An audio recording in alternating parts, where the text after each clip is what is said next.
Apa sikap ulama di dalam kondisi kekinian, dalam kondisi apa-apa? Bersikap sesuai dengan tuntunan ilmu. Apa tuntunan ilmu dalam kondisi seperti ini? Nah, kebetulan saya tidak tahu kenapa saya penuhi undangan Buya Elva di bulan ini ya. Saya sudah bertahun-tahun minta. Kebetulan bulannya Muharram juga. Sekarang tanggal berapa? 18. Nah, saya mengambil inspirasi. Kajiannya namanya Fiqhus Sirah namanya. Fiqhus Sirah. Kebetulan dahulu saya mendengarkan, tidak lengkap sih, tetapi beberapa kali uraian dari salah seorang syekh penulis Fiqhus Sirah, yaitu Syekh Muhammad Al-Ghazali rahimahullah. Nah, kita ambil dari Sirah Nabawiyah, dari perjalanan hidup Nabi ini. Khususnya adalah peristiwa hijrah. Saya ingin beri ulasan sedikit.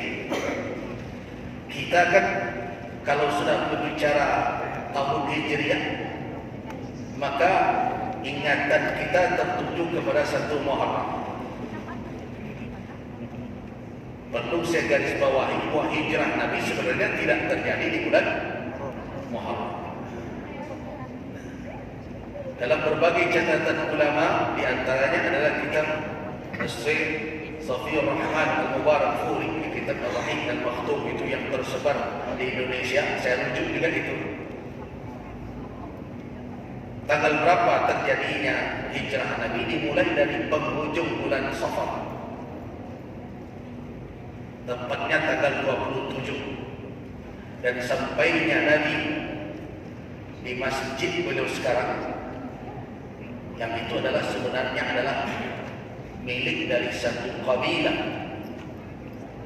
di Yathrib yang sekarang kita kenal Al-Madinah Al-Munawwarah itu, yaitu Bani Najjar. Bani Najjar ini ada hubungan secara kekerabatan dengan Rasul. Apa hubungannya? Bani Najjar adalah suku atau kabilah Salma binti Amr. Salma binti Amr itu adalah ibu dari Syaibah. Syaibah itulah yang kemudian ma'ruf dengan panggilan Abdul Muttalib. Abdul Muttalib adalah kakek Nabi. Berarti itu adalah kabilah dari ibu Abdul Muttalib. Jadi tidak heran kan kalau ketika Nabi sampai di Madinah, ketika unta beliau ditarik kiri kanan, ya Rasulullah, bermalamlah di tempat kami, ya Rasulullah, bermalamlah di tempat kami. Apa kata Rasul? Da'uha, biarkan sajalah unta itu berjalan, fa innaha ma'muratun, sesungguhnya dia sedang diperintahkan sekarang. Di mana dia duduk? Di sanalah nanti posisi berhentinya. Dan di situ masjid nanti dibangun. Ya di Masjid Nabawi sekarang tentang itu. Nah, setelah duduk di sana, di mana Nabi akan tinggal? Sementara masjid baru akan dibangun. Yang sudah dibangun adalah Masjid Quba. Masjid Quba di perkampungan Bani Amr bin Auf. Nah, sementara itu apa kata Nabi?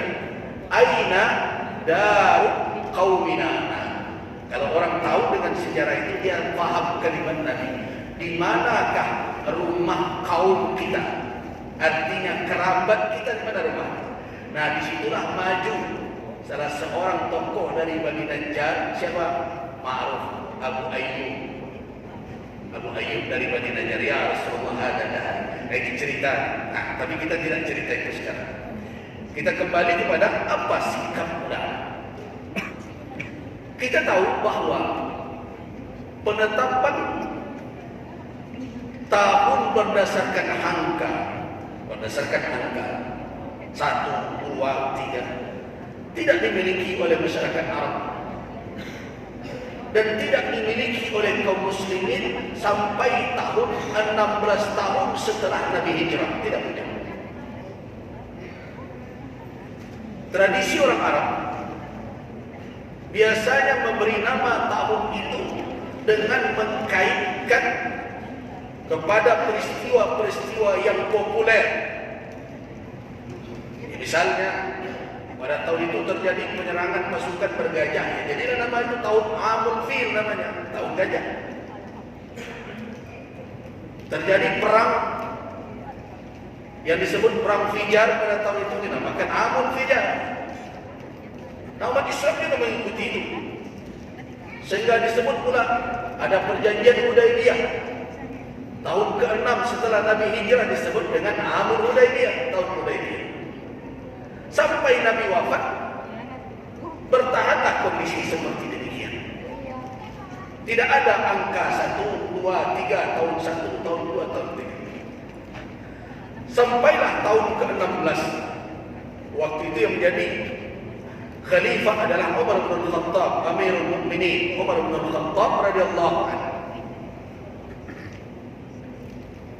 Nah, di masa Umar, kalau kita rujuk beberapa kitab, di antaranya adalah kitab Al-Imam Al-Bukhari, At-Tarikh Al-Kabir, dan juga kitab Al-Imam Ibnu Asakir. Ibnu Asakir dalam kitab Tarikh Dimash ditemukan riwayat Umar bin Khattab berkirim surat kepada walinya di Iraq, Abu Musa Al-Ash'ari. Di situ tertulis dalam surat itu Sya'ban. Tapi tidak tahu ini tahun berapa, Sya'ban kapan ini? Sya'ban tahun ini atau jangan-jangan Sya'ban tahun lalu. Akhirnya Abu Musa berkirim surat kepada Amirul Mukminin, qad ja'ana kutubuk, telah datang surat-surat engkau kepada kami, tertulis itu Sya'ban, dan kami tidak tahu itu Sya'ban kapan. Fa'arrikh lana, maka tetapkanlah tarikh untuk kita. Artinya apa? Tetapkanlah angka tahun. Tapi kalau susunan bulan, ya, bulan yang kita kenal hari ini, mulai dari Muharram sampai Dzulhijjah, dan di dalam 12 bulan itu ada bulan haram. Di dalam Al-Quran surah At-Taubah dijelaskan inna iddatash syuhur 'inda Allah 12 syahran. Kemudian Nabi menjelaskan 4 bulan haram itu dalam hadis beliau, salasatun mutataniyat, 3 berurutan, wa Rajab Mudhar yang berurutan mulai dari Dzulqa'dah, Dzulhijjah, Muharram. Di bulan haram yang terpisah adalah Rajab 4. Ini sudah ada sebelum Islam. Siapa yang pertama menetapkan? Itu Nabi Ibrahim alaihissalam. Dan dikembalikan setelah nama bulan itu bergeser-geser, dikembalikan oleh kakek Nabi yang kelima, itu Kilab. Bagi siapa yang hafal dengan Raji Rasulullah SAW, Muhammad bin Abdullah bin Abdul Muttalib bin Hashim bin Abdul Manaf bin Qusay bin Kilab.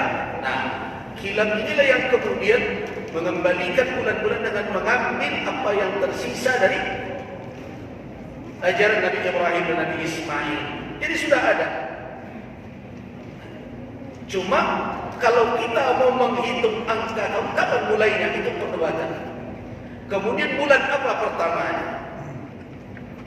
Nah, di dalam perdebatan itu berbagai usulan. Ketika Umar bin Khattab radhiyallahu anhu menghimpun ahlu syura, para sahabat kibar, tokoh-tokoh sahabat, ayo kita tetapkan. Ada yang mengatakan dimulai dari Maulid, tahun kelahiran Nabi. Ada yang mengatakan dari Bi'tsah, kapan Nabi mulai diangkat. Ada yang mengusulkan dari wafat, dan ada yang mengusulkan dari hijrah. Umar bin Khattab mengusulkan dari hijrah wa alaihi, dan atas qaul Umar itulah sepakat para sahabat. Kenapa? Apa alasan Umar? Nah, saya ingin memunculkan alasan Umar bin Khattab ini untuk dijadikan sebagai rujukan bagi para ulama dan umat dalam bersikap di dalam hidup ini, bukan hanya kondisi ini saja. Kata Nabi sallallahu alaihi wasallam, dari hijrah saja. Kata Umar bin Khattab, dari hijrah Nabi. Kenapa? Alasan Umar sederhana, tapi kesederhanaan itulah yang mengandung makna yang begitu dalam. Kenapa? Karena hijrah Nabi, muhajir Nabi, farqu bainal haqqi wal batil. Itu alasan. Jadi hijrah Nabi itu adalah pilar yang menjadi farq, yang menjadi pemisah antara hak dan batil. Jadi kalau kita terus bicara tentang, janganlah berdebat terus perkara apakah Maulid, apakah tahun baru Hijriah yang akan dirayakan atau tidak, jangan sebatas itu saja. Tapi nilai yang terkandung di situ apa? Sahabat bersepakat atas itu, tidak berikhtilaf, tidak berbeda. Mereka sepakat dengan Umar bahwa kita mulai penghitungan tahun 1 kita dari hijrah Rasulullah. Kenapa? Li'annaha, karena hijrah Nabi itu farq, adalah pemisah antara hak dan batil. Jadi kalau ada orang yang setiap tahun bicara tentang tahun baru Hijriah, tetapi bercampur aduk saja bagi dia antara hak dan batil. Kalau kata orang Minang, bercampur aduk secikudo jode-jode, karena sama-sama bulannya. Ini berarti dia tidak mengambil pelajaran dari hijrah. Dan kalau kita telusuri peristiwa hijrah, memang kesimpulan yang sederhananya memang seperti yang dikatakan kemarin, tidak keliru sedikit.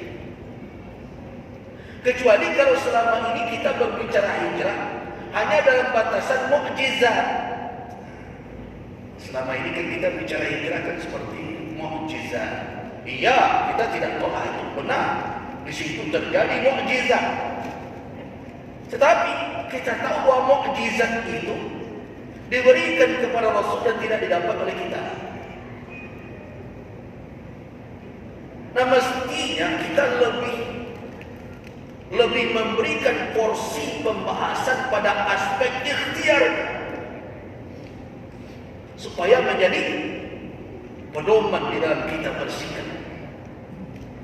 Kan perjalanan Nabi langkah demi langkah itu kan uswah. Sebagaimana kata Allah Subhanahu wa taala, "Wa laqad kana lakum fi Rasulillahi uswatun hasanah." Allah katakan di situ fi Rasulillah. Fi itu bukan hanya sebatas zarf, tapi bermakna lil wi'a, yaitu meliputi. Makna fi karena itu di dalam. Artinya apa? Rasulullah tidak hanya menjadi tauladan dalam perkara bagaimana cara sujud, bagaimana cara bangkit dari rukuk, bagaimana cara siap, bagaimana cara berhaji. Itu memang harus. Dalam salat, sallu kama ra'aitumuni usalli.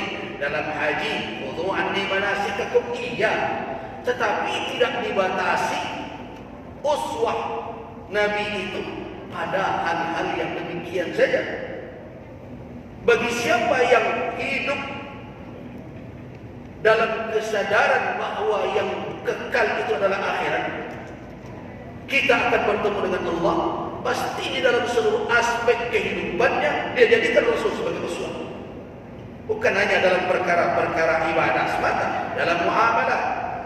Yang repotnya sekarang ini kan, kalau sudah perkara sholat baru bicara Rasul bagaimana. Kalau urusan pedagang di bawah, jangan bawa Rasul ke sini, bawa Fatahillah di atas itu.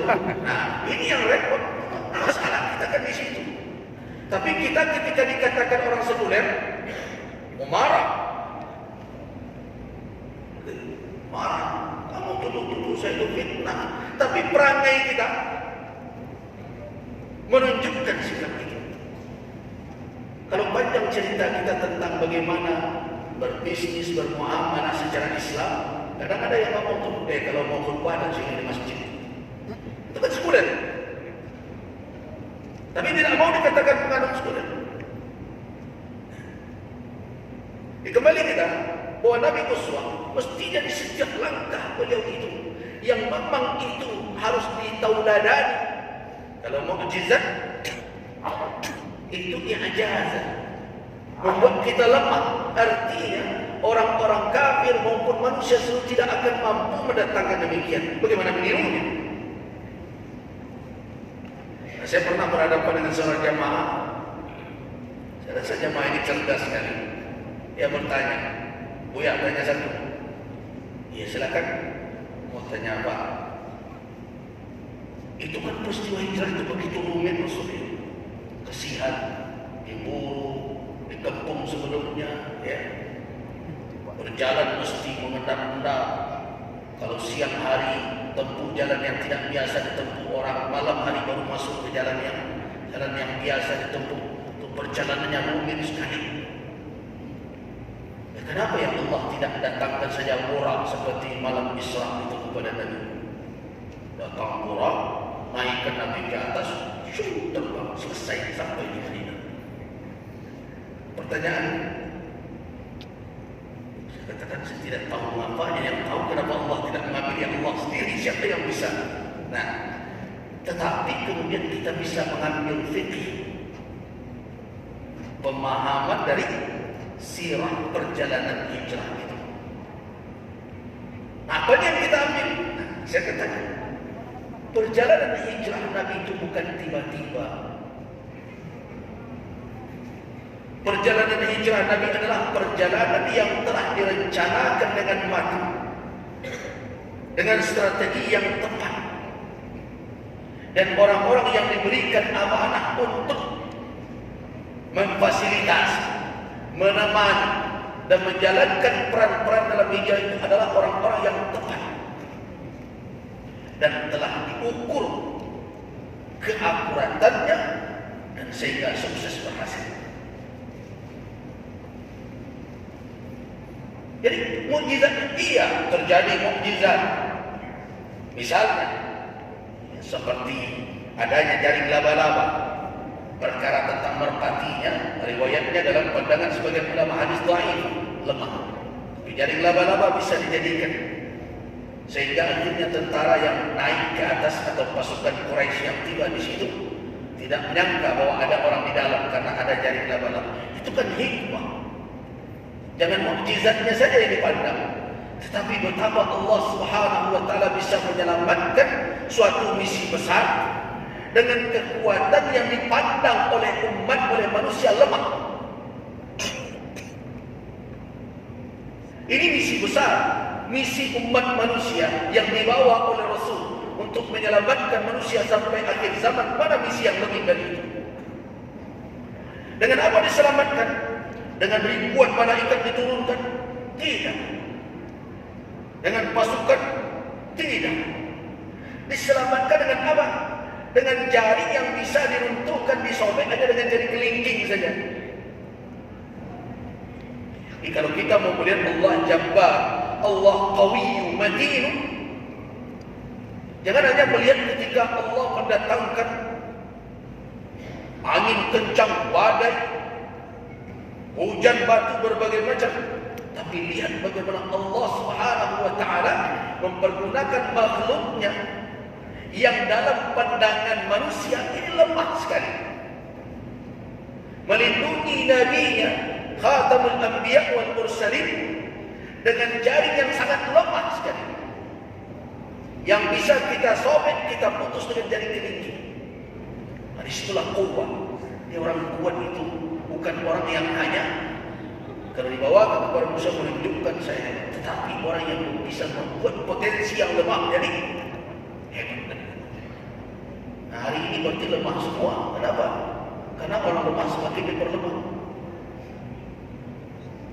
Orang yang hebat adalah menjadikan orang yang lemah menjadi kuat. Nah, itu dikatakan oleh Umar. Kata Umar bin Khattab, "Dha'if minkum," orang yang lemah dari kalian qawi, kuat dalam pandangan saya sampai dia mendapatkan haknya yang harus dimiliki. Orang yang kuat di antara kalian lemah di mata saya kalau di tangan itu hak orang lain sampai dia keluarkan hak itu kepada orang yang mempunyai. Nah, kira-kira sikap seperti itu dibawa tidak oleh ulama sekarang. Baik ulama yang di mimbar, ulama yang di pasar, dan ulama yang menjabat. Nah, itu ukuran. Kita berbicara tentang qiyam. Kita lanjutkan sedikit tentang hijrah. Nabi SAW bertemu pertama sekali dengan pemuda Ansar. Yang sekarang kita kenal Ansar. Itu pemuda-pemuda Yathrib, sejumlah 7 orang.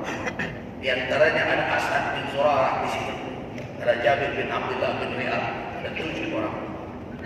Bertemu kapan? Bukan pada tahun 14, bukan pada tahun 13 kenabian itu, tetapi semenjak Nabi kembali dari Taif. Kita tahu betul bahwa peristiwa Taif dalam peristiwa yang sangat memilukan. Bahkan Ummul Mukminin Aisyah radhiyallahu anha pernah bertanya kepada Nabi, "Ya Rasulullah, apakah kau pernah mengalami situasi yang sangat rumit yang kau hadapi dengan kaummu?" Nabi ingat peristiwa Taif. Di saat itulah malaikat turun menawarkan kepada Rasul untuk mengangkat dua bukit besar Makkah, itu bukit Abi Qubais atau Jabal Abi Qubais dengan bukit Qu'ain yang sekarang sudah habis itu, kecuali Abi Qubais yang masih ada. Itu akan ditimpakan. Tetapi Nabi SAW tidak memilih untuk mengizinkan terjadinya azab untuk kaum beliau. Bahkan beliau berdoa agar ayyukhrijallah, hendaknya Allah mudah-mudahan Allah mengeluarkan min aslabihim, dari sulbi orang-orang yang menentang beliau itu, dzurriyyah dan keturunan yang tidak akan mempersekutukan Allah dengan apa-apa. Itu sikap Nabi. Itu kondisi sangat rumit. Pulang dari sana, putus asa ke Rasul tidak. Kapan terjadinya itu? Terjadinya adalah pada tahun 10 beliau ke Taif, tahun 11 kenabian beliau bertemu dengan 7 orang pemuda Ansar. 7 ini masuk Islam dan kembali ke Madinah, Yathrib waktu itu namanya. Kemudian tahun berikutnya, setahun lamanya menunggu, kembali ke Mekah, bertemu tepat di musim haji juga, dibalik dari Aqabah. Jadi sekarang Aqabah, tempat jamaah haji melontar jamrah pertama itu. Tidak jauh dari Aqabah itu ada masjid kecil, masjid tua. Itu diriwayatkan dibangun awalnya dulu oleh Umar bin Abdul Aziz sebagai monumen. Peristiwa bai'at ada di situ. Nah, yang 7 orang ini tahun 11 bertemu, tahun 12 kembali 6 orang, 1 tidak sempat kembali. Ditambah dengan berapa? Ditambah dengan yang lainnya menjadi berapa? 12 orang. Nah, 12 inilah yang pertama sekali berbaiat kepada Nabi tahun 12 kenabian. Itu disebut dengan baiat Aqabah pertama. Mereka akan tunduk kepada Islam dan mereka minta agar diutus seorang dai oleh Rasul. Dan ini dai resmi pertama Rasulullah. Diutus oleh Nabi Mus'ab bin Umair al-Abdari untuk berangkat ke Yathrib berdakwah. Nah, tahun 13 kenabian kembali Mus'ab sukses menjalankan dakwahnya sehingga 72 tokoh bertemu dengan Rasulullah SAW di Aqabah pertengahan hari Tasyrik tanggal 12. Saya cepatkan saja. Pertemuan itu akhirnya terjadi di malam hari, sengaja dirahasiakan. Tapi kemudian nanti syaitan dari golongan jin menyorakkannya. Nah, yang ingin saya ambil garis bawahi tentang sikap ulama adalah menghadirkan kembali peristiwa itu sebagai ilmu dan menjabarkan dalam sikap. Apa itu? Diriwayatkan dari berbagai, di antara dari Jabir bin Abdullah, kemudian juga dari Anas bin Malik dan lain-lain. Riwayat ini ada dalam Musnad Imam Ahmad bin Hanbal. Ketika pertemuan malam itu terjadi, awal man takallam, yang pertama kali bicara di dalam majelis itu siapa? Adalah Abbas bin Abdul Muttalib. Abbas bin Abdul Muttalib waktu itu belum lagi memeluk Islam, tapi dia datang sebagai salah seorang paman Nabi, Hamiyah, Ini adalah semangat membela sana keluarga.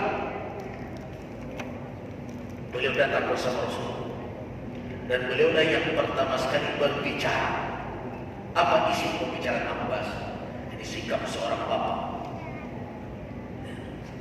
seorang paman. Apa kata Abbas? Inna Muhammadan minna kama qad alimtum, atau haitsu qad alimtum. Sesungguhnya Muhammad itu adalah bahagian dari kami sebagaimana kalian telah ketahui. Itu kata Abbas kepada orang-orang Madinah sekarang, yang dia panggil dengan orang-orang Khazraj. Ya ma'syaral Khazraj, inna Muhammadan minna qad haitsu qad alimtum. Wahai orang-orang Khazraj, walaupun di dalam ada Aus, tetapi kalau sudah keluar dari Yasrib, mereka ma'ruf dengan panggilan Khazraj. Wahai orang-orang Khazraj, sesungguhnya Muhammad itu adalah bahagian dari kami sebagaimana kalian ketahui. Walaqad mana'nahu, sesungguhnya kami telah membela dia selama ini. Dari siapa?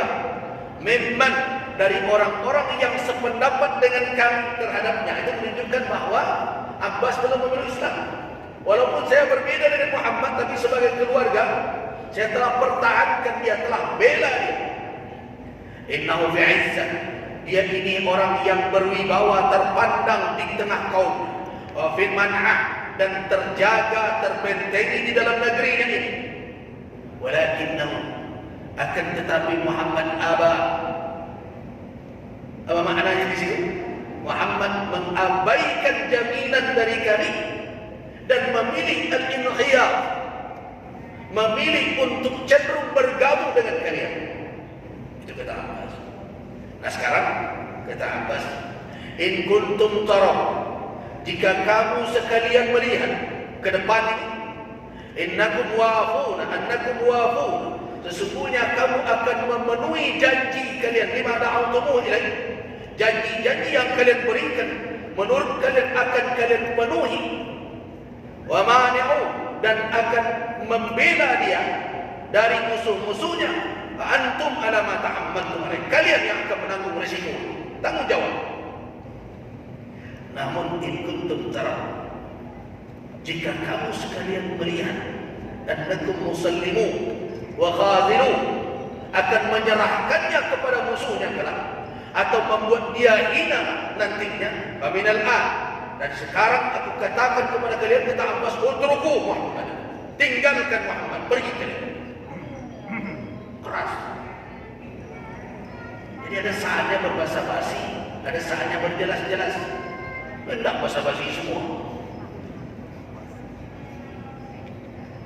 Ada saatnya kita berbahasa-basi, bermujahadah, tapi ada saatnya berjelas-jelas.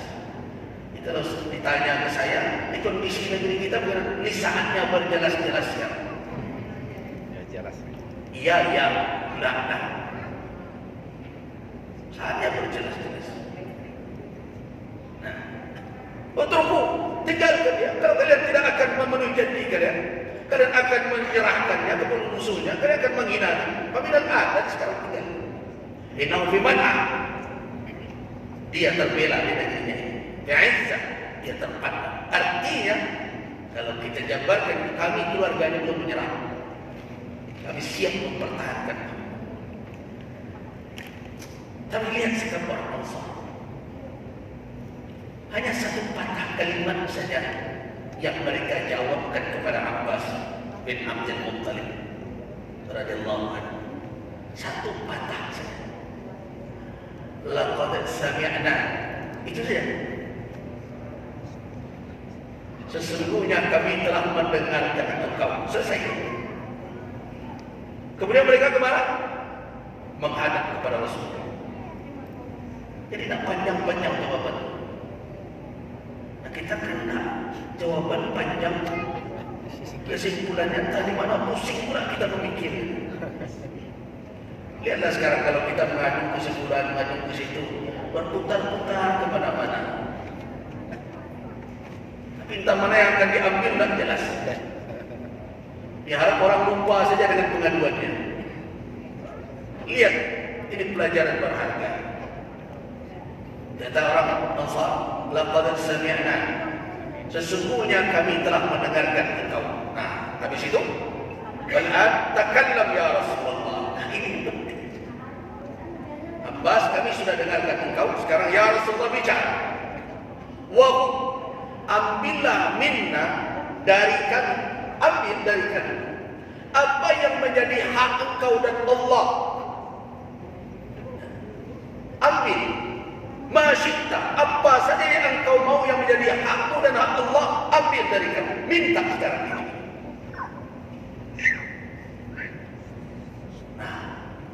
Ada tak orang yang hari ini yang betul-betul tidak ada taraddud, keraguan ketika berhadapan dengan tuntutan Islam? Saya khawatir hari ini kita bicara Muslim, mukmin, tapi ketika Islam dan iman itu menuntut kepada kita tidak menyerahkan seperti itu.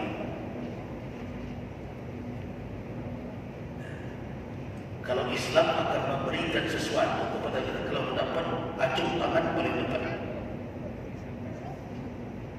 Tapi ketika Islam menuntut kepada kita untuk berkorban, memberikan, tidak banyak. Kira-kira acung tangannya di depan atau di belakang? Jangan-jangan di belakang punggung pula lagi tidak nampak. Ini kondisi seperti ini. Tapi orang tidak mau bilang begini. Kalau dikatakan, oh itu menuduh, jangan memvonislah.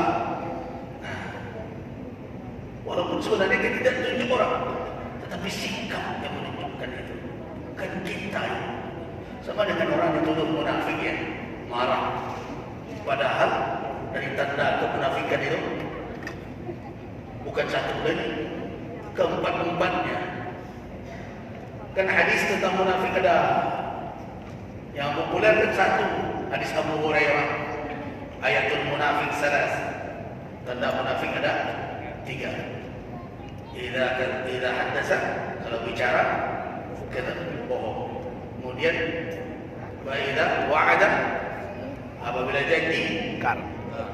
nah mungkir. Wa idza tumina, apabila diberi amanah khan, berkhianat. Taruhlah yang 3 ini bisa disembunyi-sembunyikan sekarang. Tapi ada yang keempat dalam hadis Abdullah bin Amr bin Al-As, juga hadis sahih, muttafaq alaih. Oh bunyinya, arma man kunna fi kana munafiqan khalisan. Ada 4 perkara. Kalau keempat ini ada pada seseorang, itu karena munafiqan khalisan. Jadilah orang itu munafik tulen. Jadi utuh kemunafikan, khalis. Mana itu? Yang 3 sama dengan hadis Abu Hurairah. Ada satu lagi yang hari ini dipraktekkan banyak orang. Apa itu? Idza khasama fajar. Apabila dia bermusuhan dengan orang dalam berbagai bidang. Orang sekarang kan banyak cari musuh, musuh politik, musuh dagang, berbagai macam berkhusuman. Apalagi yang sangat kita sesalkan, tokoh-tokoh kita politik kita ini jatuh ke dalam ini, silakan mereka tolak. Tapi perkataan, sikap, pernyataan membuktikan ini. Apabila berkhusuman, fajar. Apa makna fajar? Mala anil haq. Kalau sudah berlawan, tidak peduli halal haram, tidak peduli hak batil, habisi semuanya. Bukankah itu sekarang yang terjadi? Di peranan hukum, di peranan ini, di peranan yang penting habis. Itu adalah orang yang jatuh ke dalam fujur, ke dalam kedurjanaan ketika mereka berkhusuman dengan orang lain. Jadi cerita kontestasi, ya kan? Bahkan pakai ayat pula fastabiqul khairat. Di dalam tradisi politik Indonesia sekarang ini sulit ditentukan orang. Di dalam dagang juga begini. Ini saingan kita. Padahal setiap waktu dijelaskan oleh ulama di masjid ini, Bapak, Ibu-ibu ingat, Allah tidak pernah keliru dalam membagikan jatah rezeki. Kalau mau mencarinya, menuntutnya pandai-pandai dan bagus-bagus caranya. Ajmilu fil talab. Tapi begitu kata Nabi. Kenapa? Inna nafsan lan tamuta. Sesungguhnya seseorang belum akan mati hatta tastawfiya rezeki. Sampai utuh rezeki, jatah rezeki yang diuntukkan untuk dia. Apa yang didapatkan oleh orang tidak akan meleset ke kita. Apa yang dijatahkan untuk kita tidak akan salah bagi kepada yang lain. Tapi yang terjadi apa? Khusumat menjadi fujur. Sehingga ada sebagian yang baik dukun. Nah, orang sibuk buka toko, dia sibuk menyiram toko orang. Dengan air jadi minta di mana-mana. Nah, berbagai macam cara. Itu kan fujur namanya. Bersaing tapi tidak peduli dengan hak dan batil. Nah, sekarang bagaimana kalau kita katakan itu kemunafikan? Mereka tidak mau. Mereka ingin disebut sebagai muslim yang taat. Boleh. Nah, padahal kenyataan demikian. Nah, kembali kita kepada konsep tadi. Begitu orang-orang Ansar. Jadi itu yang harus kita ambil. Ketika Islam menuntut kita demi izzah, demi izzul muslimin, apa sikap yang harus diambil? Ya seperti tadi, ya Rasulullah, khudh minna, ambillah dari kami apa yang menjadi hak Allah dan hakmu, masyaallah, apa yang saja yang kamu inginkan. Barulah di situ Nabi Sallallahu Alaihi Wasallam memberikan petunjuk dalam Jabir bin Abdullah itu, bayatlah. Nah, ada 5 bayat orang Ansar. Nah, ini yang terus saya titipkan kepada kawan-kawan, segarkan ingatanku dengan 5 bayat. Yang pertama apa? Al-sam'i wa ta'ah, untuk patuh dan taat fil nasyat wal kasal, baik dalam keadaan bersemangat kita dengan Islam kita atau sedang mengendor. Tidak, ketika bersemangat belum azan sudah sampai di masjid. Ketika tidak bersemangat dihantarkan speaker masjid ke telinganya, cuek gitu. Nah, itu taat dan patuh hanya ketika sedang menggabung saja. Ketika menurun, jauh. Yang kedua apa? Bayamuni ala nafaqah, untuk bisa menginfakkan apa yang diberikan oleh Allah berupa rezeki kepada kita untuk Islam, untuk perjuangan Islam.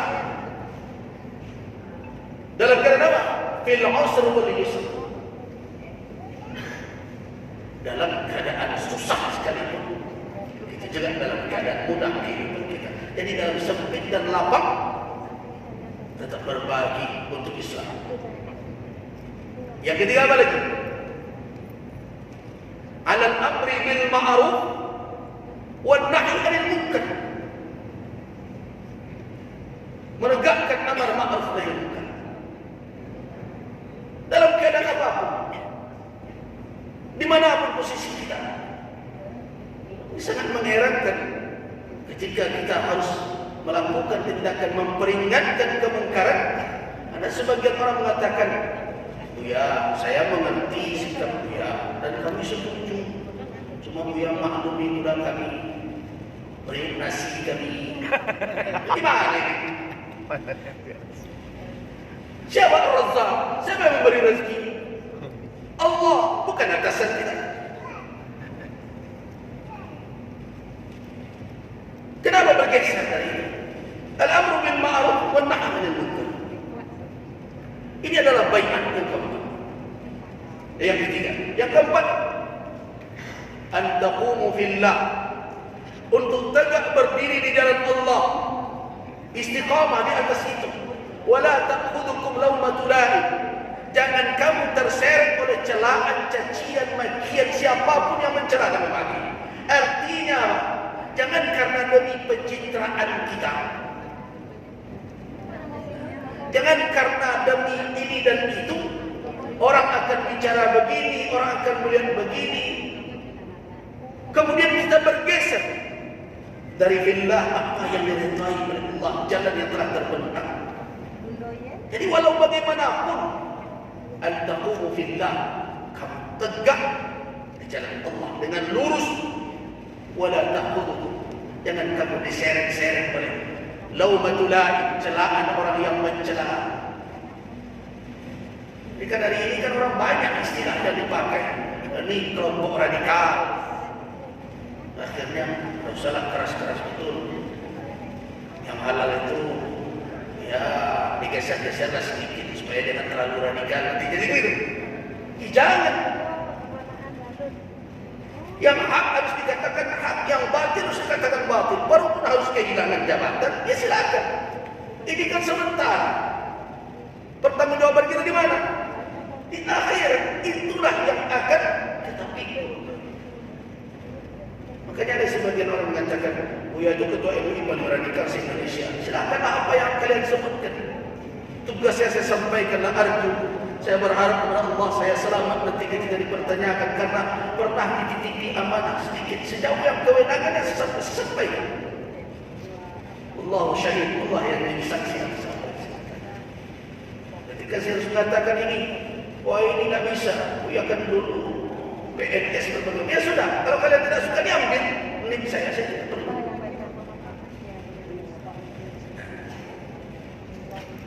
Jadi ini adalah yang kedua. Yang kelima, baru Nabi katakan, wa antansuru wa tamna'u. Kalian tolong saya, kalian bela saya apabila saya telah pindah berhijrah ke tempat kamu sekalian, sebagaimana kalian membela diri kalian dan anak istri kalian. Itu 5 bayan. Kalau 5 bayan ini dibawa sekarang oleh orang-orang yang memang ingin selamat hidup di dalam kehidupan dunia. Dan satu umat ini akan kembali menjadi memiliki izah. Nah, saya berharap umat juga membantu ulama-ulama yang tegak menjalankan 5 butir bayat ini kembali. Ya sudahlah, kita cukupkan sampai di sini. Wassalamualaikum warahmatullahi wabarakatuh. Assalamualaikum warahmatullahi wabarakatuh. Waalaikumsalam warahmatullahi wabarakatuh. Ya, sebelum kita berdiskusi, informasi pertama kepada pengurus-pengurus masjid dan pengurus dalam baik DPP, DPW, DPD, habis kajian nanti kita berkumpul di kantor masjid sebentar ya. Bapak Ibu yang hendak bertanya silakan. Ya, di depan aja.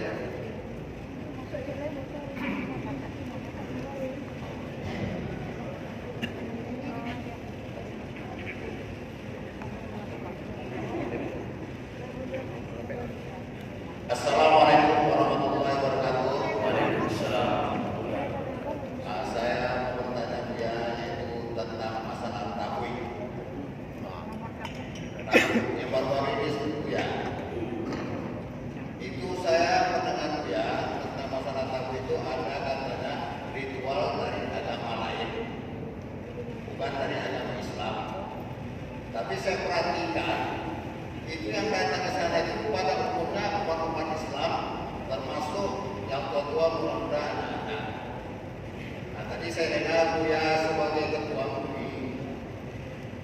Nah, saya usulkan supaya Buya membuat fatwa bahwasanya itu kalau memang bukan dari agama Islam itu hukumnya haram.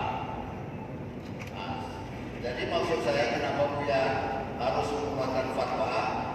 Sekurang-kurangnya Buya telah lepas dari tanggung jawab. Buya telah menyampaikan. Nah, itu usul atau pertanyaan atau saran. Yang kedua Ustaz, tadi Buya mengatakan, bukankah aku ini adalah Tuhanmu? Maaf Buya, kalau bisa bukankah aku ini adalah Rohmu? Jangan Tuhan sendiri ya. Karena Tuhan itu ditujukan untuk dewa, bukan untuk Allah. Assalamualaikum warahmatullahi wabarakatuh. Sahal sih juga itu pertama. Langsung yang pertama tentang tabu. Bang ya. Tabu ini sudah sudah kita lakukan koordinasi dan pihak dari pemerintah daerah khusus dinas kebudayaan di tingkat Sumbar sudah memahami. Nah, di tingkat pemerintah daerah kita sudah minta lakukan kajian secara mendalam dengan MUI pada Kota Pariaman dan sudah disampaikan. Nah, sedangkan fatwa secara umum, jadi begini, orang kan kadang memahami fatwa ini tidak memahami bagaimana berfatwa. Di fatwa itu bukan sejuk tekanan kemudian dikecian, sejuk kemudian keluar, tidak begitu. Ada fatwa yang kalau difatwakan kemudian orang-orang yang ada di dalam itu belum memahami fatwa itu, maka fatwa itu tertipu, akan mereka dusta sehingga wibawa fatwa itu menjadi hilang. Nah, kemudian ada fatwa yang mesti dikeluarkan di tingkat lembaga keulamaan dan ada fatwa yang mesti diserahkan kepada personal dan ulama. Jadi tak mesti harus fatwanya semuanya majelisnya. Nanti ada yang bertanya bagaimana hukumnya perempuan naik ojek tapi yang mengendarainya motornya adalah laki-laki. Tolonglah MUI fatwanya. Itu semua MUI melakukannya. Jadi itu sudah beberapa kali dibahas. Maka langkah yang diambil pertama sekali adalah langkah dakwah dahulu. Karena kalau fatwa itu dikeluarkan begitu saja, sedangkan jangankan di antara kalangan dai saja ada yang memahami itu bukan persoalan ritual. Tetapi saya sudah mungkin sampai ke Bapak itu tidak ada 3 berdasarkan pernyataan saya di dalam kajian bahwa tabu itu akar perayaan tabu itu secara proses pelaksanaan tabu itu berasal dari Syiah. Itu sulit dibantah. Berasal dari Syiah. Tetapi ini perlu digarisbawahi. Ini bukan berarti mengatakan orang Pariaman Syiah. Ini 2 hal. Nah, ini yang harus dijaga oleh MUI. Jadi kita berfatwa itu jangan sampai sudah berfatwa cakap antara orang, anak fatwa lalu cakap nanti. Nah, ini yang perlu. Jadi ulama tidak begitu saja berfatwa seperti itu. Maka akan diberi dahulu dipelajari dulu kondisi dan keadaan. Nah, jadi bukan orang Pariaman Syiah. Karena Syekh Burhanuddin tidak ada membawa ajaran Syiah. Kalau orang Pariaman sekarang mengatakan kami adalah penerus dakwah Syekh Burhanuddin yang ada di mulaannya, yang kemudian beliau berguru kepada Syekh Abdul Rauf As-Sinkili di Aceh dan kawan-kawan beliau dan murid-murid beliau bertebaran di Sumatera Barat. Walaupun tentu Islam tidak masuk dibawa oleh Syekh Burhanuddin, itu perlu diingat. Islam telah ada sebelum Syekh Burhanuddin. Karena Syekh Burhanuddin ke Aceh itu bukan mengambil Islam, tapi itu meningkatkan pengajian. Kalau ibarat orang kuliah sekarang dari S1 ke S2. Karena Syekh Burhanuddin telah belajar dengan Tuanku Madinah di Pariaman sebelum berangkat ke Singkil. Dan bersama beliau ada kawan-kawan beliau yang dari juga. Ada yang dari yang jadi Tuan Kadi yang dari Padang Gantiam, ada yang dari Solo, ada yang dari Pesisir Mainan, ada yang dari Padang, dan lain-lain. Itu pertanda Islam sudah berubah. Nah, jadi sekali saya katakan dulu, orang Pariaman tidak Syiah, tidak menganut Syiah. Dan jangan ada yang mengatakan bahwa orang Pariaman pernah menganut Syiah Kharamitah. Itu adalah tulisan Mangaraja Perlindungan di dalam kitab Tuanku Raung. Ini yang sering menyesatkan orang ini. Kitab ini dipakai oleh para akademisi menulis tentang perang Badri yang isinya fitnah. Dan itu telah dibantah oleh Buya Hamka. Kitab bantahannya sama tebalnya dengan kitab Tuanku Raung itu. Yang diberi judul oleh Buya Hamka, Tuanku Raung antara fakta dan khayal. Itu bantahan terhadap Mangaraja. Di situlah ada yang mengatakan bahwa orang Minangkabau pernah menganut Syiah Karamita. Itu Syiah Karamita itu berbahaya, dari dulu yang mencuri Hajar Aswad. Jadi tidak ada itu satu. Tetapi akarnya memang dari Syiah iya. Terus siapa kemungkinan yang membawanya? Kemungkinan membawanya adalah orang-orang dari Gurkha yang dimasukkan di dalam ketentaraan oleh Inggris ketika menguasai daerah pesisir barat Sumatera. Bapak ingat kan ini bahwa sebelum Belanda siapa yang berkuasa? Inggris. Pusatnya adalah Padang dan Bengkulu. Karena itu Tabut itu di Bengkulu, Tabut namanya. Tabut itu ada di dua wilayah itu.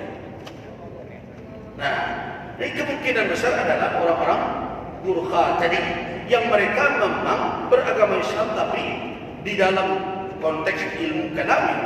Nah, mereka adalah orang-orang penganut Syiah. Nah, inilah karena itu pernah dahulu ada tabut ini di Padang Panjang. Jadi mungkin yang dulu tahu dari catatan Bianca bertemu, tapi itu pernah dulu di Padang Panjang. Siapa yang melakukan orang-orang keturunan dari Gurkha itu juga yang kerja mereka tukang pati ya. Nah, ya, disebut orang Cipai namanya. Nah, kemudian hilang itu dan tidak ada lagi. Nah, sekarang bagaimana persoalannya? Persoalannya tidak pada ulama lagi. Nah, saya senang dengan pertanyaan ini. Tapi pertanyaan ini dihadapkan pula nanti ke Pemda. Nah, kita kan sekarang kan hanya ke ulama yang kita katakan, ayo fatwakan ya. Siap, saya sudah ingatkan. Bahkan di tingkat provinsi, ketika itu Dinas Kebudayaan, ada Bu Ranti namanya, beliau adalah putri dari Al-Hafiz yang mengarang kita robohnya sholat kami. Nah, itu sudah kita tidak setuju juga. Tetapi daerah kita yang tempat adanya itu menjadikan dia ikon pariwisata. Nah, inilah ketika ikon pariwisata ini telah dilabel begitu, maka menyangkutlah di situ berbagai kepentingan termasuk ekonomi yang melibatkan orang banyak. Nah, karena itu kita mengambil kebijakan. Ketika itu kita minta, mungkin ada yang tahu dengan Ustaz Zulkarnain di Kota Pariaman, beliau ketua bidang fatwa begitu. Ustaz, tolong diberi pencerahan umat bahwa tabut ini akarnya adalah Syiah.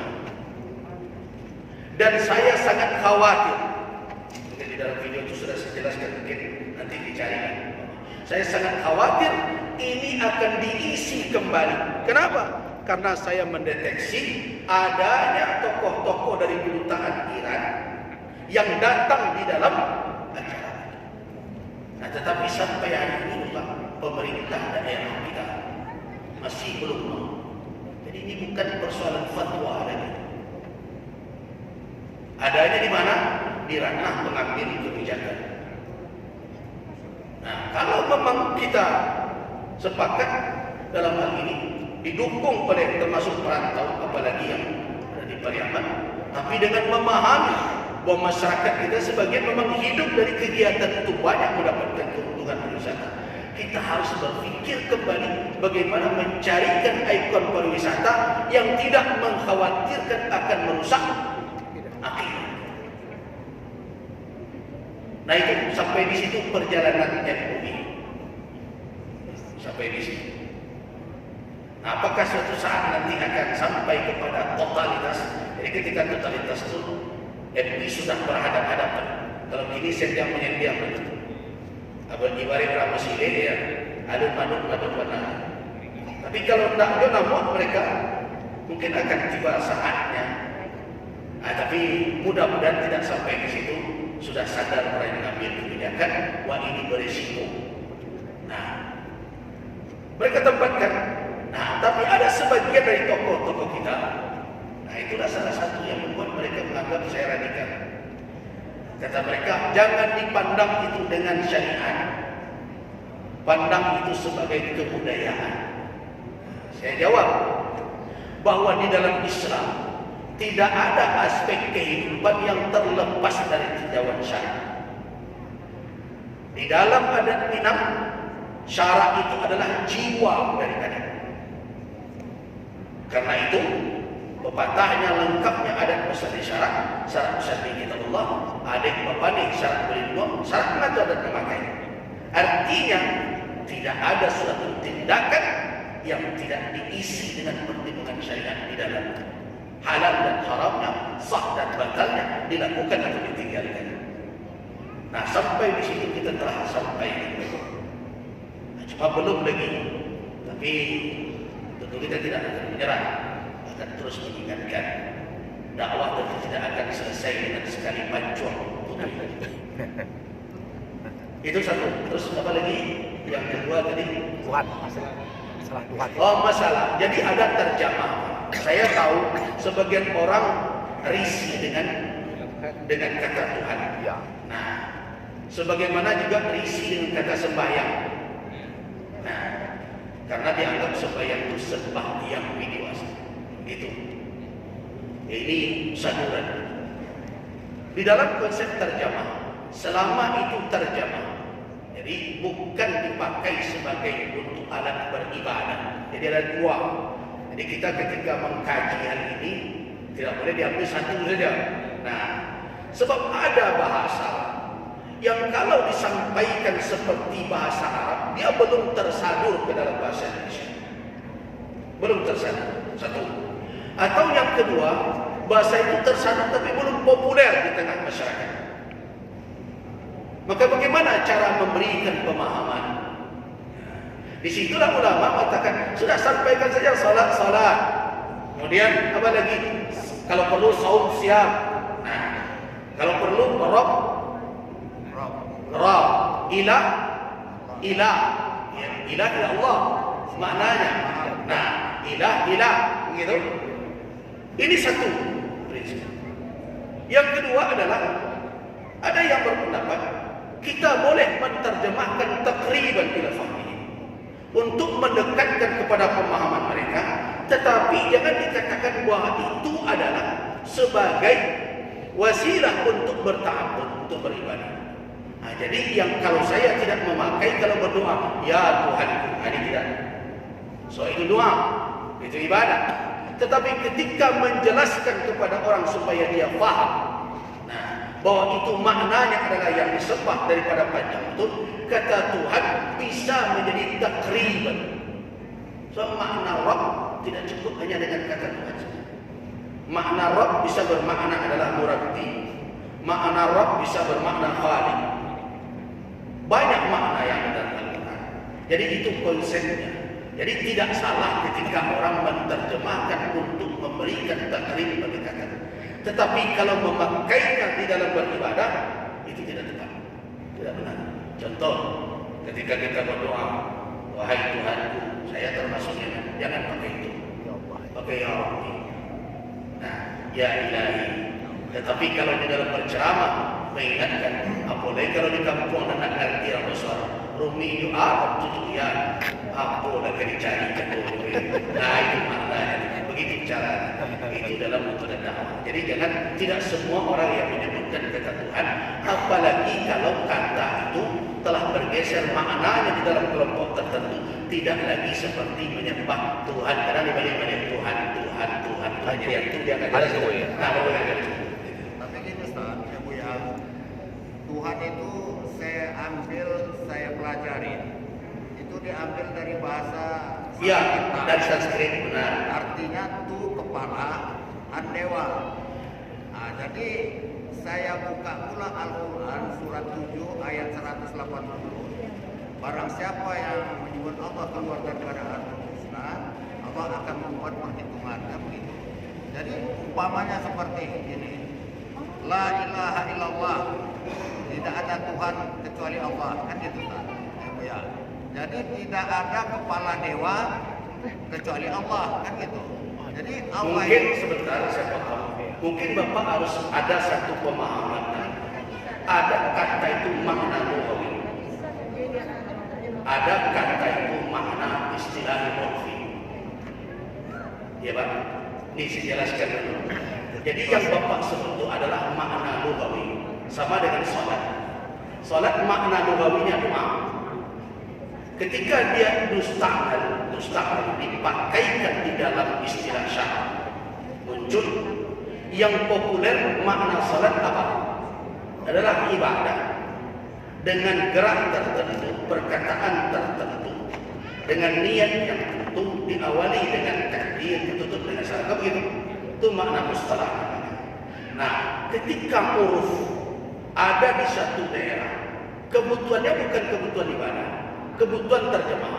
Sekarang saya mau bertanya kepada Bapak, ketika Bapak hadir di satu tempat, orang meminta apa Rob itu? Bahasa kita, kata kita. Dia kata, ya Rob. Nah, apakah Rob itu bermakna adalah Rob dengan makna sifat, dengan Allah, dengan lafaz jalalah? Ada dua perbedaan dasar. Jadi ini kajiannya sebenarnya sudah panjang. Tidak semudah itu mengatakan ini tidak boleh dipakai. Nah, tetapi dalam batasan-batasan tertentu dia boleh untuk takriban. Sama dengan terjemah. Kalau Bapak akan cari terjemah yang pas, saya mau tanya contoh. Apa makna kaf di dalam bahasa Arab? Kaf. Ini contohnya, tidak terjemah itu memang tidak mewakili seluruh makna. Begitu. Kaf. Bapak dan lihat ya, orang negeri Eropa juga sering membawa jamaah pergi umrah dan haji. Pernah tak lihat orang Indonesia pakai sarung tangan? Bukan sarung tangan ya, tapi penutupnya saja, atasnya saja, bawahnya bukan. Ada juga yang buat sarung tangan di bolongnya ini. Dan kenapa ada gaya seperti itu? Itu penyebabnya terjemah yang tidak memenuhi seluruh makna. Nah, kenapa demikian? Karena dalam bahasa Indonesia tidak ada arti dari makna kafun itu secara persis. Sekarang saya coba bahasa Indonesia. Kalau dari lengan, dari ketiak sampai ke ujung jari apa namanya? Lengan atau tangan. Nah, sekarang saya bagi itu. Ini kajiannya ke fikih lughah jadinya. Nah, jadi tidak sesederhana itu, Pak. Kemudian dari ketiak sampai ke siku apa namanya? Tangan juga. Nah, itu yang tepatnya dipakai pangkal lengan. Selesai kan? Pangkal lengan. Tapi masih pakai lengan. Nah, kita lanjutkan. Mulai dari siku sampai ke pergelangan tangan. Apa namanya? Tangan tadi ini tadi. Global. Ya PR lah kira-kira. Nah, ini contoh Pak.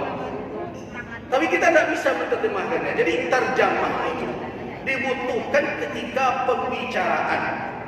Nah, yang Bapak bicarakan tadi tidak boleh ketika beribadah bertakarrur. Ya sama dengan Al-Quran Karim. Nanti saya cerita sedikit perdebatan ketika terjemah Al-Quran pertama sekali akan dilakukan di Al-Azhar. Nah, di sini ya, ini belum bertemu kita. Apa namanya? Kita lanjutkan. Mulai dari pergelangan tangan ke ujung jari apa namanya?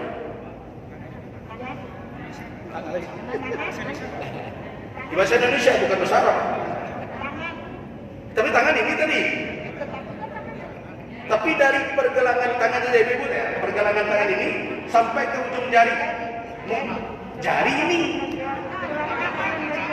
tangan ini, telapak tangan ini saja. Punggung tangan ini aja ya. Punggung tangan ini saja. Yang keduanya apa? Jari ini. Ya sudah, nyerahnya tidak ada namanya. Nah, kemudian diterjemahkanlah kafun ini. Kafun itu ini Pak. Kedua-duanya. Telapak tangan dengan punggung tangan. Ini kafun bahasa Arab. Sehingga ada hadis Nabi mengatakan, ya kan? Itu kisah Asma datang kepada Nabi pakai pakaian yang agak ketat transparan, ditegur oleh Nabi, ya Asma idza balagatil mar'atul mahid, apabila wanita sampai pada saat dia telah haid, tidak boleh nampak dari tubuhnya min jasadnya illa hadha asara ila kaffaihi. Nah, kafun Nabi mengisyaratkan telapak tangannya ke wajah. Ya, wajah. Apa makna kafun? Karena orang Indonesia tidak ketemu terjemahan kafun itu, diterjemahkan ala kadar telapak tangan. Nah, dari terjemah itu sudah dibuat satu tangan bolong itu. Jadi saya tidak mengatakan bahwa Rabb itu bermakna Tuhan dalam pengertian agama Hindu Sanskrit, tetapi sebagai pendekatan. Nah, ketika orang itu telah paham itu, mengerti, baru kita jelaskan makna rububiyah. Jadi terjemah tidak mewakili, terjemah takriban. Jadi ada perdebatan ketika Al-Quran diterjemahkan. Ada kelompok ulama yang anti dengan terjemahan Al-Quran, menentang. Kenapa mereka menentang? Karena itu akan mentahrifkan Al-Quran, akan menyelewengkan Al-Quran dari maknanya. Tolak, tidak ada terjemah. Tapi kelompok ulama yang lain, kalau tidak terjemah, bagaimana kita menjelaskan ini kepada orang yang tidak punya bahasa Arab, yang tidak mengerti apa makna Tuhan di India misalnya, Huda, bagaimana menjelaskan? Nah, di situ terjadi perdebatan antara kelompok yang setuju menterjemah dengan kelompok yang tidak setuju menterjemah. Akhirnya diambil keputusan di dalam Majma' Buhus, lahirlah keputusan bahwa Al-Quranul Karim boleh diterjemahkan bisyuruh dengan syarat. Apa syaratnya? Yang pertama itu dalam rangka untuk menyampaikan risalah Islam, menterjemahkannya kepada orang-orang yang tidak mengerti bahasa Arab. Yang kedua, terjemah bukanlah Al-Quran, bukan Al-Quran. Wala ta'khudhu, dan tidak mengambil hukum Al-Quran sedikit pun. Jadi jangan dikatakan ketika kita membaca hadis bahwa membaca Al-Quran itu satu huruf mendapat 10. La aqulu alif lam min harf, tapi alif harfun, min harf, ya kan, lam harf. Itu tidak bisa dikatakan dengan nama Allah. Apakah dapat D-nya 10? E-nya 10? Tidak. La ta'khudh, dan tidak boleh dijadikan rujukan hukum. Kenapa? Karena yang dikatakan dalil itu Al-Quran. Al-Quran itu adalah ma nazala, ma Allah Ta'ala ala Nabi Muhammad sallallahu alaihi wasallam, adalah Arabi. Nah, jadi fahami ketika ulama harus menerjemahkannya dalam rangka takrib, pendekatan bahasa, dengan menggunakannya sebagai ibadah untuk beribadah kepada Allah. Panjang ya? Baik. Ya, alhamdulillah. Sudah pukul 2 ya. Informasi Bapak Ibu, kami mengundang Bapak Ibu semuanya acara pembukaan Munas Musyawarah Nasional